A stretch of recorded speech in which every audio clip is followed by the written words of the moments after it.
La montée en puissance de l'Église romaine marqua le début de l'âge des ténèbres, le Moyen Âge. Les ténèbres s'approfondissaient au fur et à mesure que son pouvoir augmentait.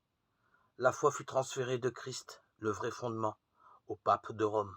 Au lieu de mettre leur foi et leur confiance dans le Fils de Dieu pour le pardon des péchés et le salut éternel, les gens regardaient au pape et aux prêtres et prélats, à qui celui-ci avait délégué l'autorité.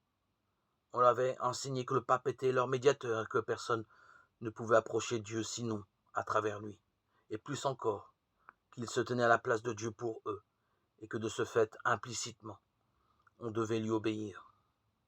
Une déviation de ces exigences était une raison suffisante pour la punition la plus sévère, qui devait être infligée au corps et aux âmes des offenseurs. Ainsi, les esprits du peuple furent détournés de Dieu au profit d'hommes faillibles, errants et cruels, et plus que cela, au prince des ténèbres lui-même, qui exerça son pouvoir à travers eux. Le péché s'était déguisé et portait un habit de sainteté. Quand les Écritures sont supprimées et que des êtres humains se considèrent comme des êtres suprêmes, nous ne pouvons nous attendre qu'à de la fraude, de la tromperie et une iniquité avilissante. Avec l'élévation des lois et traditions humaines, vint la corruption qui s'installe toujours quand on met de côté la loi de Dieu.